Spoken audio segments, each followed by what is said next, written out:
The cemetery was no place for a man like him. Rolls-Royces and Bentleys lined the white gravel path. Billionaires in tailored black stood before a marble headstone that read Evelyn Hartfield, 2 years gone. Then a black man in a yellowed dress shirt walked straight through the mourners. Security closed in. Someone hissed, "Who let him in?" He didn't stop.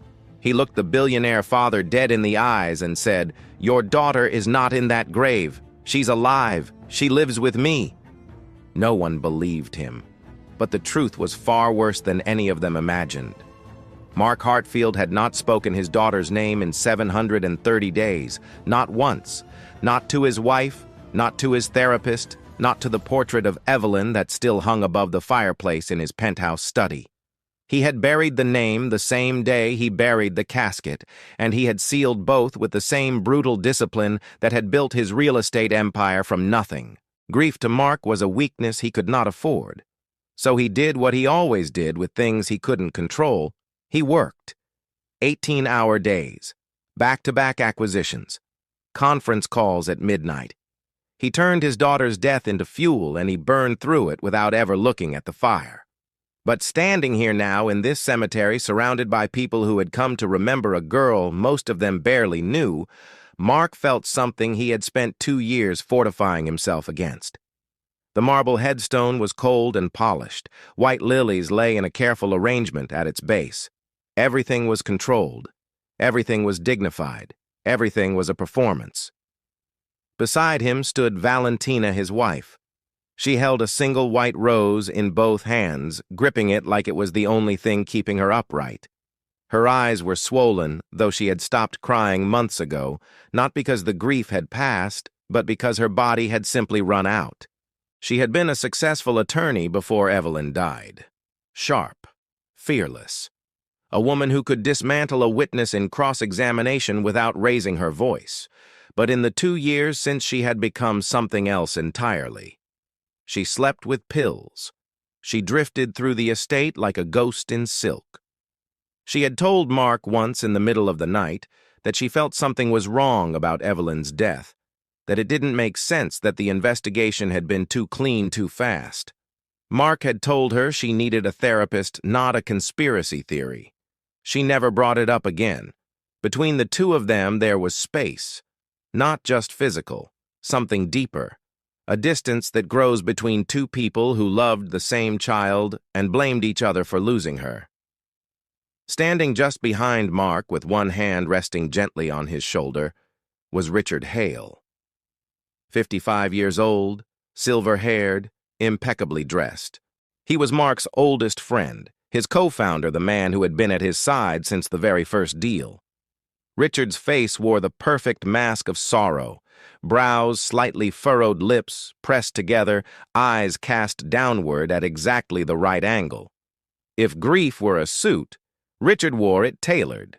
Nearly 40 people had gathered in the cemetery that afternoon. Business associates, society friends, a few reporters lingering at the edge of the iron gate. The memorial had been Mark's idea, or rather Richard's suggestion, which Mark had agreed to without argument. A public remembrance, a show of strength wrapped in mourning. Then the murmuring started. It began at the back of the crowd, heads turning, whispers sharpening. A man was walking up the white gravel path alone with no invitation and no escort. He was black, tall, broad-shouldered, with close-cropped gray hair and hands roughened by decades of manual labor. He wore a white dress shirt that had yellowed slightly at the cuffs and dark trousers that were neatly pressed but faded at the knees. On his feet were leather shoes that had been polished so many times the original color was hard to guess.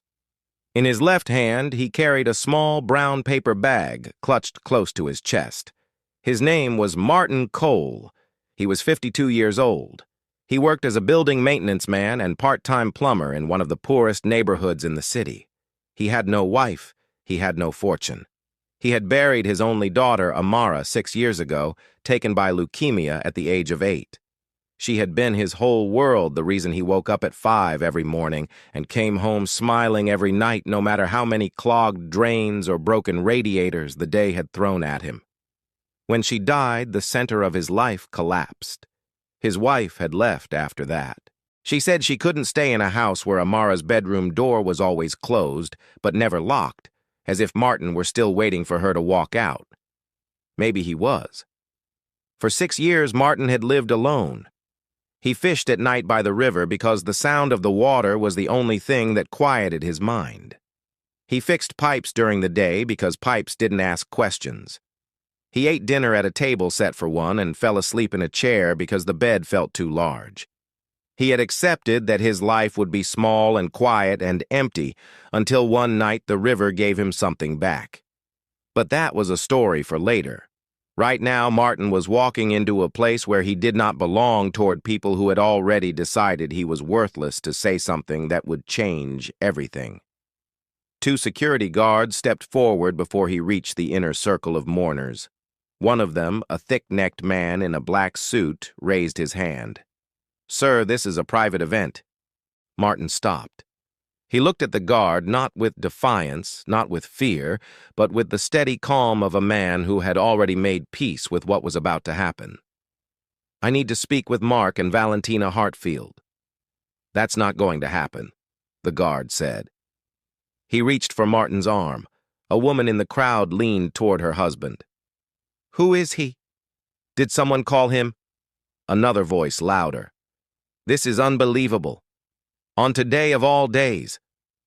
The guard's fingers closed around Martin's forearm, and for a brief moment, Martin allowed himself to feel the weight of what he was about to do. He had rehearsed this moment 100 times in the bathroom mirror above the kitchen sink. He had practiced holding his voice steady while his hands shook. He had told himself that this was the right thing, that she deserved to know who she was, that keeping the truth locked inside him any longer would make him no different from the people who had buried her in the first place. But he also knew with a certainty that sat like a stone in his chest that the moment these words left his mouth, the girl he had called his daughter for 2 years might never call him that again. Martin pulled his arm free gently, without aggression, and raised his voice just enough for it to carry across the silent cemetery. "Your daughter is not buried here. She didn't die 2 years ago. She's alive, and she has been living with me." The cemetery went still. Mark turned first.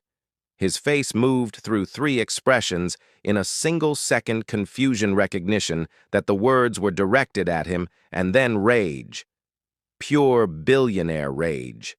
The fury of a man who had spent his life commanding rooms, commanding people, commanding outcomes, and now stood before a stranger who had just detonated the foundation of his grief.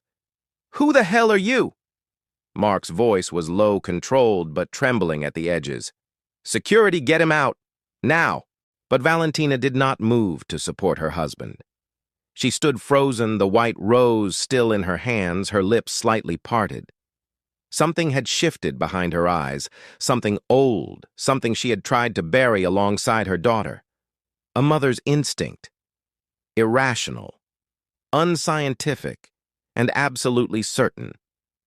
She stared at Martin as though he had just spoken the one sentence she had been waiting 2 years to hear. Richard, standing behind Mark, had gone pale. While everyone else reacted with anger or shock, Richard's hand had already slipped into his jacket pocket. He turned slightly away from the group, his thumb moving across his phone screen. He typed a message short, urgent, and slid the phone back into his pocket before anyone noticed. No one noticed. But the message had been sent. Mark was stepping toward Martin, now his jaw clenched so tightly the muscles in his neck were visible. "Do you have any idea what you're doing? Do you know whose grave you're standing next to?" Martin met his gaze without flinching. "I know exactly whose grave this is, sir. That's why I'm here." "Then you know my daughter is dead," Mark said, his voice cracking for the first time. "She died 2 years ago, in a car accident. Her body was—" He stopped, swallowed. The word he couldn't say was identified, because the truth was the body had never been truly identified. It had been too damaged, they told him. The forensic report was conclusive, they told him. Richard had handled the details because Mark couldn't bear to look at any of it. Martin reached into the brown paper bag. His hand emerged holding two objects. The first was a piece of torn fabric white cotton, stiff with age, still carrying the faint brown stain of dried blood. It was a fragment of the shirt the girl had been wearing the night he found her drifting in the shallows of the river, barely breathing. The second was a silver bracelet.